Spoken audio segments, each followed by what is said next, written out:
We were talking about the bad environmentalist predictions and how, they in the 70s were talking about how overpopulation would kill all, we wouldn't have any things like go through this list. Go through this list. We talked about this is Paul Ehrlich, yeah, who I believe was a John Holdren contemporary, and those two did a lot on, but John Holdren and Ehrlich were the ones who said we should put sterilants in the drinking water because of overpopulation. They didn't want too many babies to happen. Right. And now this is their work from the 70s. And part of the reason they wanted population control was because we were going to use up all of our natural resources. We were just going to use it all up. So let's make these moves now and get into population. Let's sterilize the drinking water because this is what's going to come in the earth. So this is their prediction of what was going to happen. Go ahead. Just run through some of these. Aluminum. Remember aluminum? We used to have aluminum in this country. Now it's been gone since 2002, apparently. They said, this is back in the 70s, they said these things would be gone by these dates. Yep. Copper, gone by 1992.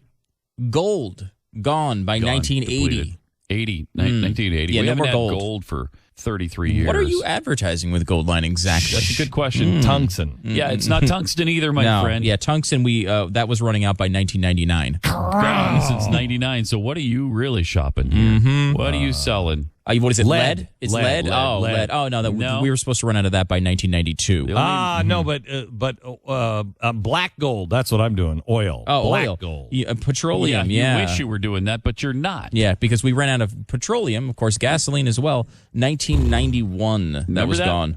Now, a lot of people would say, well, we could just use natural gas. No, you cannot, because we were going to run out of that in 1993. You know what? That's a thing about this planet is there's no natural gas. No gold, no zinc. No zinc at all. Remember those commercials? Yeah. Everything from A to zinc? Gone. Yeah. Gone. When did we because lose zinc? We lost zinc in 1989, apparently. That's why they only say everything from A to B12 now. That's all. That's what they say. We've lost everything else? Everything else. We've lost vitamin F? It's all gone. It's all gone. Silver. You might think, if I don't have gold, I could have silver. No, that we ran out of silver in 1984. Do you remember spoons when they used to have spoons and they were made partially out of silver? Baby, it was so plentiful back in the day. Silverware, and now we don't have them anymore. Yeah, they were so plentiful in the day that people were actually born with silver spoons in their mouth. Yeah. They were born that way. Amazing. Not anymore. Not anymore. Now it's just a phrase. Yeah. Oh, you were born with a silver spoon in your mouth. I Meaning you were wish. born with privilege. Silver's been gone for a long time. Babies used to be born with actual silver spoons. Wow. It was so plentiful. Do you guys remember when we would have an idea in the morning what the temperature would be? Either outside or even inside in your room. What does temperature mean? Temperature is it's like a measurement of if it's warm or cold, and so you could predict what you maybe would dress like. But how for would the you day. get that? Like in an oven where you set the numbers there to a certain Right, yeah. I mean, those numbers don't really mean anything anymore because we don't know what any temperature is. The reason for that, of course, is we ran out of mercury in 1984. That was terrible. What a devastating thing. That's why now when you hear a weather forecast, it's like high today of something and low tonight will be something. Yeah. It's going to be kind of don't know hot. We don't know if that's... It might be warm or it might not be. Right, we don't know. We can't tell We unless don't you know. go out there. We don't know if the temperature is going up or down. Yeah. And you could say, oh, well, these stupid environmentalist predictions, what does it matter? Remember, the reason they were doing this is because population control was out of control. It was going to get rid of all these elements. Listen to this. 1973, Supreme Court Justice Potter Stewart's vote in Roe versus Wade was influenced by the idea of overpopulation, according to Bob Woodward and Scott Armstrong. As Stewart saw it, abortion was becoming one reasonable solution to population control. So that policy is at least partially a result of ridiculous environmental policies and predictions that never came true. Now 50 million babies are gone because of it. Just know that this generation that made these studies and said these things, the ones who were in the colleges learning all this stuff and fighting on the streets, rock on, doing all that stuff, they're now in charge of the system. So now they can just implement it. They actually believe this craziness. They believe in global warming, which has been so radically disproven now. I remember I was a guy who, when we were in the throes of it, said, you got to watch the thermometer. Thermometer is saying one thing. I don't believe in man-made global warming, but I don't know what's causing it. I think it's a cycle. But let's not dismiss global warming. How do we work our way out of that? And it's not any of the ideas that the green people are coming up with, but there's got to be something workable. That was my stance on global warming. Global warming is a sham, a 100% total and complete sham. Yeah, man-caused is. No. Yeah. No, man-caused is? Yeah. Yeah. Are you saying we're still in a global warming trend? No, but last year they do say last year was the hottest if you discount the fact that Other years. There's always if. Yeah. There's always an if. Yeah, Right. No, you it was, can't it was look the at- warmest in the United States, which of course has warmed less than the rest of the globe. And the other thing they'll they're use doing- the United States when they need to. the other it's thing got they're to doing. It's got to be global and more than a. I mean, did the Earth go into an ice age? Yes.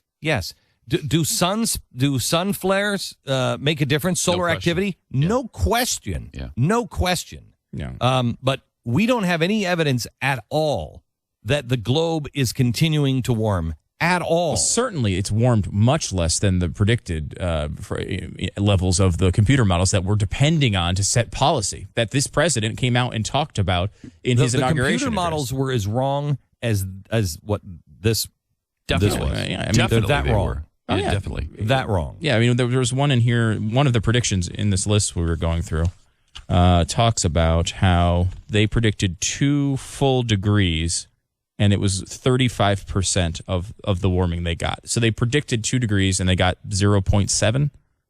I mean, so when you're setting policy based on something that's almost 3 times the level of the warming that actually occurs, this is what conservatives complain about. There's no logic in it. No, there's no logic. And obviously, there's something else here. Right. People like Al Gore are using it for something else, either to make himself personally Costa wealthy Nostra. or to implement policies he can't get done without an emergency. Right. And so the reason why you need to understand is how wrong they've been. And on this 40th anniversary of Roe versus Wade, as Stu pointed out, one of the Supreme Court justices said this is a great way for population control. You have Richard Attenborough coming out and saying that humans are a plague to the earth. And on top of that, you have a system that it'll be much more convenient to just say, let them die. Let them die. Abort more, one-child policy. You have a vice president who said, look, I understand your one-child policy to China. I understand it, and I'm not here to argue with it. Are you kidding me? I'm not here to argue with it. So here's a guy who can't even make a defense against a one-child-only policy where they kill all of the other newborns. If you have a second one, they're dead. They're dead. And he can't even make an argument against that, nor will he make an argument against that. And as things become shortage because of not a man-made shortage far as we're using too much, but a government-made shortage. When you start to have a government-made shortage and people are starting to starve and people aren't getting health care, believe me, rational people will say, I'm getting my health care. I don't care what the hell happens to him. My mom's got to live. He's been around for a while. He doesn't need to live. You'll just start blaming it on people. And we're just headed for such a dark, dark place if we don't wake up. And it has nothing to do with depleting the world's oil supplies or aluminum supplies. And they're going to start saying it again. Do you know aluminum? Alcoa says that aluminum is up 11% in China alone. With China coming online now, they're going to make the same arguments. We'll run out of aluminum. We'll never have enough aluminum. Chinese are coming online now. We'll run out of whatever. Same thing they said about us. They'll just now move that and shift it over to, China. When the truth is that because of fracking, we have more oil and natural gas in the United States than we had back in 1971. And I believe by a lot. Don't we have the By a lot. Now don't we have the largest natural gas supply in the world? Oh, by far. Yeah. And the same with shale oil. We have the largest supply in the world, larger than the Middle East. Right. By far. In fact, we might have more oil in shale and other reserves than the rest of the world combined. I don't know if that's accurate because in 1939, the U.S. Department of the Interior said the American oil supplies would last only another 13 years. In So, 1939? out of oil in Oh, so- 1952. So those, wait. So let's recap. Darn it. So When let's does that recap happen this. Let's then? go back to the beginning. You've got a hello, baby. Wow. Hello, baby. I just love you so much. And we're just going to make you stronger. We're going to make you stronger. Abortion. We're going to make you stronger. Okay, so you have that going.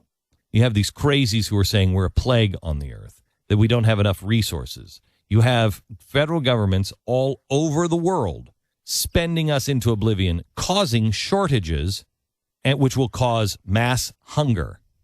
Mass hunger. You have shortages. I mean, when you have the Mayo Clinic, was it the Mayo Clinic that you were at the other day? Yes. Yeah. When you have the Mayo Clinic coming out and saying, we're stopping research, these things are going to be man-made shortages, and people will start to say, I want mine. When you can't pay for health care, and the 20-somethings, the ones that are grown up in the me generation, it's all about me, me, me, I was promised this. When they can't get their health care, they'll say, hey, Grandma, remember me? I'm special. I'm special, and I was promised these things. And you've lived a long time already. I love you, Grandma, but see you later. And then you add on top of it technology, making Grandma live in the virtual world forever. Why am I keeping Grandma around? We can't afford Grandma anymore. Bye-bye, Grandma. Night-night. It's a culture of death, and it really all started with Roe versus Wade, 40th anniversary. Roe versus Wade, because Roe versus Wade lived, it's far worse than Pol Pot, Hitler, Stalin, and Chairman Mao combined. If you could erase one of their births, they just weren't born. Think how many millions you would save.